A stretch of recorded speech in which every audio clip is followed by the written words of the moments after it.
لله وحده والصلاة والسلام على من لا نبي بعده. أما بعد فأعوذ بالله من الشيطان الرجيم. بسم الله الرحمن الرحيم. قال الله تبارك وتعالى: ألف لام ميم صاد كتاب أنزل إليك فلا يكن في صدرك حرج منه لتنذر به وذكرى للمؤمنین.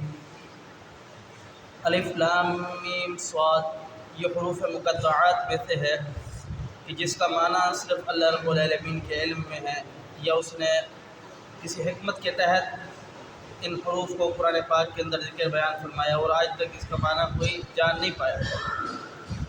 آگے رب تعالیٰ بیان فرماتا ہے: کتاب، ایک کتاب، انزلہ جو نازل کیا، الیکا آپ کی طرف، فلا یکن فی صدرک یہ آپ کے سینے میں، حرج کوئی تنگی نہ پیدا کرے، منہ اس سے، ولتنذر بہ وذکریٰ للمؤمنین. اس کتاب کے دو ہی کام ہیں، ایک تو یہ ہے کہ آپ ڈرائیں ان لوگوں کو جو اللہ رب العالمین کے باغی ہیں، وذکریٰ اور نصیحت کریں ان لوگوں کو، للمؤمنین جو اللہ رب العالمین پر ایمان لے کر کے آئے ہیں. اس آیات مبارکہ میں اللہ رب العالمین نے اپنی جو کتاب مقدسہ قرآن پاک ہے، اس کی دو خوبیوں کو بیان فرمایا ہے، اور یہ بھی بیان فرمایا کہ اے نبی، اے رسول، اے پیغمبر، آپ کا جو کام ہے وہ ہے دعوت دینا. بلغوا انی ولو آیہ.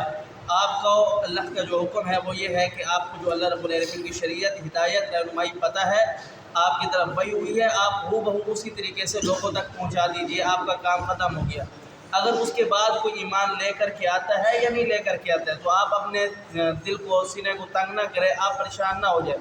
اللہ جانے، یہ جانے اللہ کا معاملہ ہے، اور یہ جانے اللہ جانے گا ان کا معاملہ.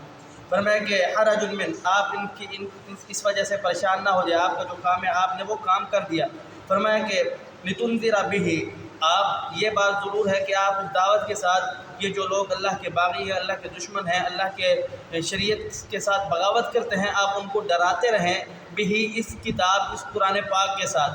فرمایا کہ وذکریٰ للمؤمنین، اور جو لوگ ایمان لے کر کے آ گئے ہیں، جو لوگ رب کو مانتے ہیں، آپ کو مانتے ہیں، اللہ کی شریعت کو مانتے ہیں، مطیع ہیں، فرما بردار ہیں، تابع دار ہیں، ان کو بھی نصیحت کرتے رہیں تاکہ وہ دور نہ بھٹک جائے، گمراہ نہ ہو جائے.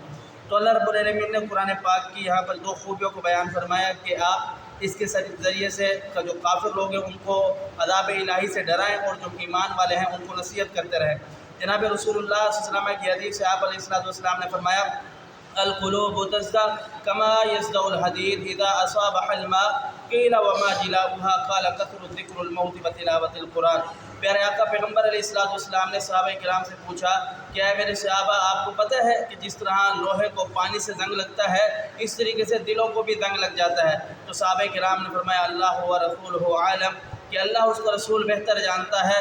اللہ کے رسول پیارے آقا پیغمبر علیہ السلام نے فرمایا کہ جو دلوں کا زنگ ہے وہ گناہوں کی وجہ سے لگتا ہے، اور اس کو اتارنے کا بہترین جو طریقہ ہے وہ کثرت الموت اور کثرت قرآن پاک کی تلاوت. یعنی قرآن پاک کی تلاوت سے یہ دلوں کے زنگ اتر جاتے ہیں.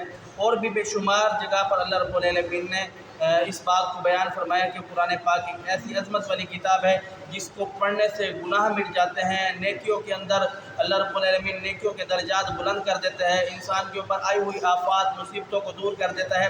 آج ہم نے یہ سمجھ لیا ہے کہ ہمارا کوئی مر جائے تو ہم قرآن پڑھ لیں، کاروبار نہیں چل رہا تو ہم قرآن پڑھ لیں، کوئی مشکل آ گئی تو قرآن پڑھ لیں، پریشانی ہوگی تو قرآن پڑھ لیں.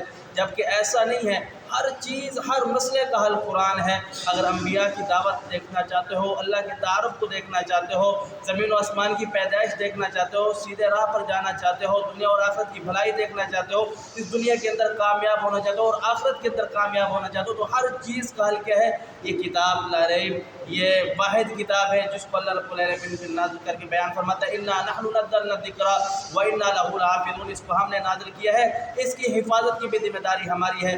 آپ اس پر عمل کریں یا نہ کریں، آپ اس کو پڑھیں یا نہ پڑھیں، چھوڑ دیں یا اس کو اپنا لیں، آپ کو اللہ رب العالمین کے، آپ کو عمل کرنے پر اللہ رب العالمین کو کوئی نفع نقصان نہیں ہوگا.